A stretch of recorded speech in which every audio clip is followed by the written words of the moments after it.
Direktur Utama PT Pupuk Indonesia Pak Fakir Pasaman, Direktur Utama PT Pupuk Kaltim Pak Rahmat Pribadi, Direktur Utama Panen Raya sekaligus pimpinan DPR Pak Michael, Pak Mahrus, Forpimda yang terus bersemangat juga untuk terus mendampingi masyarakat, Pak Kapolresta, makasih, Pak Dandim yang mewakili Pak Kajari, seluruh obsteker yang hadir pada kesempatan ini, para petani yang saya banggakan, tepuk tangan buat para petani semua, teman-teman Forpimka, Kepala Dinas Pertanian, Disperindak Bagian Ekonomi dan lain-lain.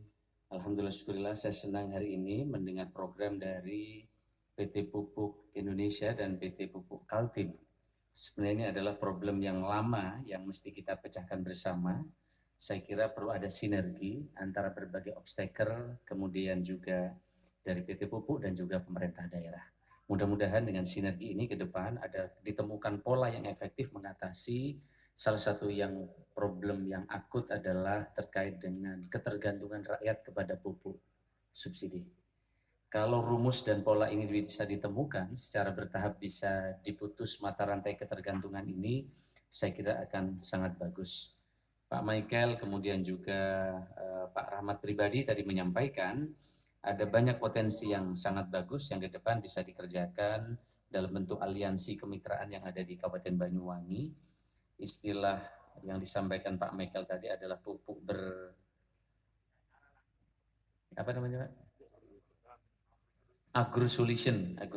Nah, Ibu saya hormati, tentu harapan kami ke depan ini bisa bermanfaat banyak karena Pak Rahmat, Pak Bakir, Pak Saman, Banyuwangi ini daerah yang sangat luas, terluas di Jawa Timur.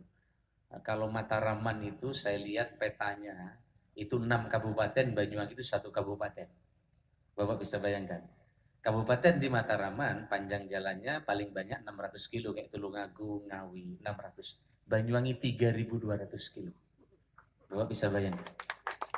Nah itu Pak ada peta itu selalu saya bawa di video itu Pak. Nah sebelah kanan Banyuwangi luas sekali. Dan 40% ini adalah pertanian perkebunan. Jadi luas sekali. Dan luas 1 kabupaten sama dengan 6 kabupaten di Mataraman. Bapak bisa lihat di peta itu. Dan 1 kabupaten di Banyuwangi APBD-nya hanya 3,3 triliun. Sementara di Mataraman dengan luas yang sama APBD-nya 12 triliun. Bayangkan, jadi bupati pokoknya pusing di sini. Karena setiap hari usulannya jalan rusak. Nah, belum pupuk yang bersubsidi. Nah, oleh karena itu maka kami menyambut baik langkah inovasi ini. Saya tadi sedikit berdiskusi dengan Dirut Pupuk Indonesia. Mudah-mudahan ini ke depan ini bisa menjadi alternatif, apalagi ada asuransi. Dan harapan kita ke depan pola asuransi yang bisa diberikan ini bisa betul-betul yang mudah dan tidak mempersulit dari masyarakat ketika ada klaim dari kerugian terkait dengan panen. Sehingga dengan demikian ini akan memudahkan masyarakat. Memang perlu spending antara kata Pak Michael tadi 2,5 sampai 3 juta. Tapi untuk meyakinkan ini kalau belum dicoba kan agak sulit. Tapi kalau ini saya lihat begini Pak, masyarakat ini lebih senang dia belajar dengan cerita kesuksesan orang lain. Maka jika bentuk-bentuk kesuksesan dari para petani lain ini bisa ada testimoni dan kemudian ada cerita, ini akan jauh lebih sukses daripada kita ceramah kepada mereka. Dan itulah yang kami alami, bagaimana program-program yang sukses itu biasanya dimulai dari contoh-contoh kesuksesan dari tetangga, sahabat, dan mungkin keluarga mereka. Oleh karena itu di awal harapan kami mungkin ada program kepada kelompok-kelompok tani di berbagai kecamatan sehingga itu menjadi testimoni dari keberhasilan mereka sehingga ke depan mungkin ini akan menjadi cerita sukses dan ini akan menjadi program yang mudah. Kalau ini jalan, saya kira harapan Bapak untuk di seluruh kecamatan, saya kira bukan perkara sulit. Saya kira ini akan mudah. Sekali lagi kemitraan ini penting Pak Michael, Pak Mahrus, karena APBD kita terbatas. Apalagi sekarang tinggal 2,9 triliun Pak APBD kita. Sementara kita harus bangun jalan dengan 3.200 kilo, dengan luas lahan pertanian yang sangat luas, dan oleh karena itu dengan model kemitraan ini saya kira akan bisa jalan. Apalagi nanti kalau kami sudah lihat skemanya seperti apa, saya kira ini bisa dijadikan salah satu kebijakan di daerah untuk mendorong agar ini bisa berjalan di seluruh kecamatan di Kabupaten Banyuwangi. Sekali lagi cerita-cerita sukses yang disampaikan oleh Pak Michael tadi. Jadi 9 berapa tadi Pak Michael? 9,4 dari yang biasanya 6. Iya, jadi artinya itu kan oke kira-kira gitu. Nah kalau ini misalnya bisa dirasakan oleh banyak orang dan cerita-cerita sukses ini menjadi cerita rakyat, saya kira spending 2,5 sampai 3 juta itu bukan sesuatu yang sulit yang bisa dikerjakan oleh masyarakat. Tentu harapan saya Pak Arief, ini bisa Pak Mikel dan teman-teman bisa kerjasama dengan Dinas Pertanian, karena ini butuh promosi, butuh kampanye, dan juga butuh keyakinan kepada masyarakat. Nah, kampanye, keyakinan ini bisa dimulai dari Musrenbang Des, Musrenbangkel yang mungkin nanti akan dikerjakan oleh pemerintah daerah. Harapan kami tentu pemerintah daerah dengan anggaran yang sedikit sekali tadi Pak, anggaran kami hanya 3 triliun, PDRB kami naik Pak dari 32 triliun, sekarang PDR kami 85 triliun. Bayangkan, artinya uang yang beredar di rakyat, sektor bisnis kami tumbuh. Bayangkan dari 32 triliun menjadi 85 triliun.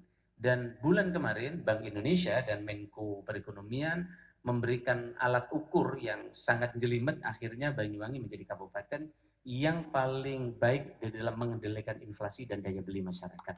Nah, inflasi dan daya beli masyarakat tergantung dengan volatile food, termasuk beras, termasuk juga cabai rawit, kemudian sektor-sektor pertanian lain. Sehingga dengan demikian Pak Mikel, Pak Marus, menggarap sektor pertanian ada artinya sangat besar dalam pengendalian sektor harga-harga supaya tetap terjangkau di tengah masyarakat. Saya kira ini saja yang bisa kami sampaikan. Terima kasih kepada para petani, pada Pak Mikel sebagai inisiator. Sungguh pun ada beda politik dengan saya kalau soal pertanian bisa sama. Terus juga saya, ya kok betul sebenarnya ya.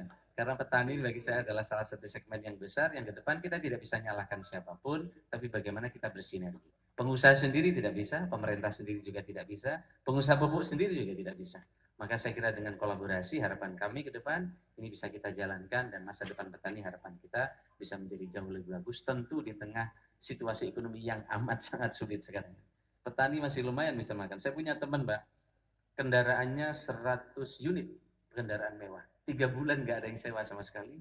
Kredit banknya harus jalan. Tagihan di BUMN dia ngerjakan banyak pekerjaan, 57 miliar belum dibayar oleh BUMN. Maka sekarang dia kapok kalau ngerjakan milik BUMN. Karena menang tapi nggak dibayar-bayar.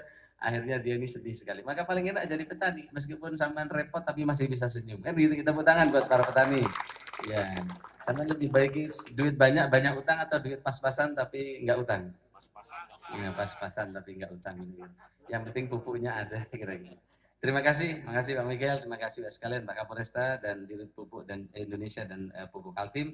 Kurang lebihnya saya mohon maaf. Selamat pagi. Wallahumma fiqh lakum. Wassalamualaikum warahmatullahi wabarakatuh.